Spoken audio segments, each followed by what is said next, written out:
Hey everyone, so this is Catfish season 9, episode 3, called Imari and question mark.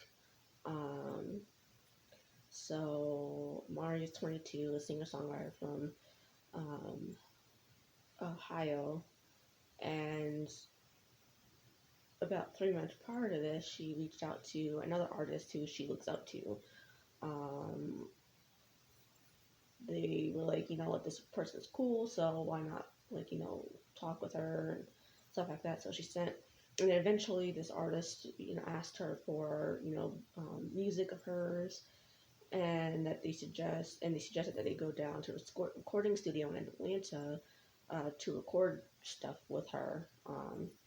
But, things fell off because she refused to talk on the phone and get on video chat.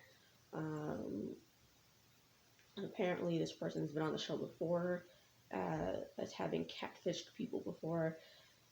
Mari jumps onto the Zoom call, finds out. We come to find out that it's this person whose name is D Pimpin. Apparently, previously on the show, she would call. She would catfish as Bow Wow, and then pretend to have a specific body part only known to genetically male anatomy, and stuff like that. So apparently Amari didn't know any of this. So Neve, then points out, the real deep Pimpin, if it's the real person, it would be weird that she would want to talk on the phone and video chat as herself. Because she would, when she was previous on the show, she would catfish as other people, not herself. So they then get her on the Zoom call, and straight away she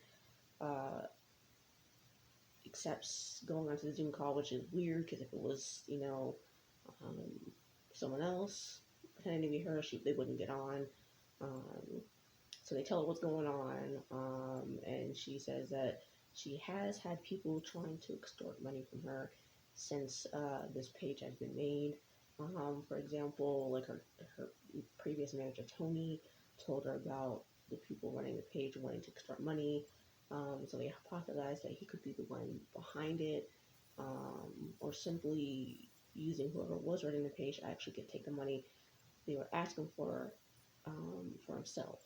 So they asked for his number and anything that D has on him, and thankfully it's not Tony's number. So they let the two women go and start the research. They run the number that Amari has. It comes back to Eric Johnson in Atlanta. They look at the fake D Pimpin page and find it's been active for the last 7 years. We reach out to Tony, go back to, and while they wait for a response from him, look at the fake profile, see a couple of songs listed on there, one of which is actually a video of D Pimpin on 106 Park actually performing, and the other is just a song with no video attached to it, of supposedly D Pimpin singing on a track.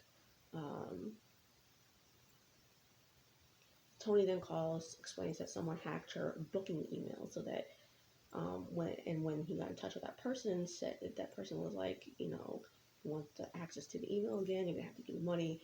And then he said he saw the Facebook page.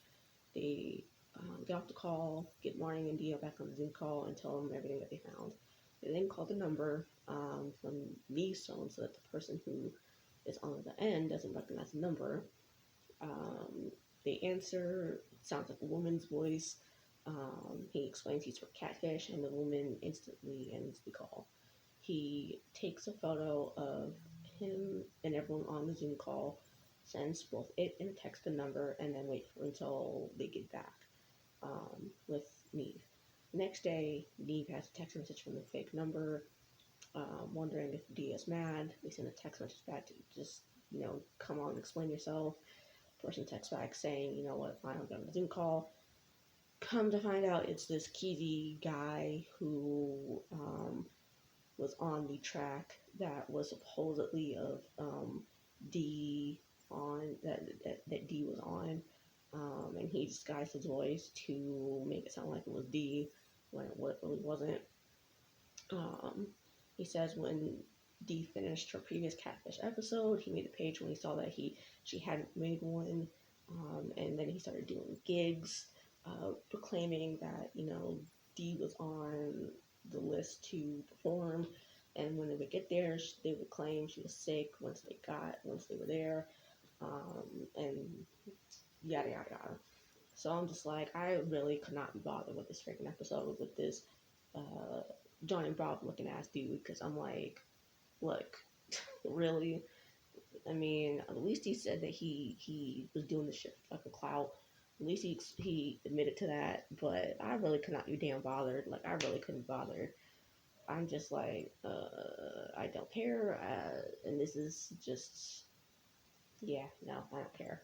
So 2 weeks after filming, she took the trip. Imari took the trip to Atlanta like she planned, and made music with this Keezy fucker. And yeah, that was it. I don't care. So next week, there's this Brian guy who's been talking to this Stephanie woman for about a year, and obviously he's there because she refuses to get on video chat with him.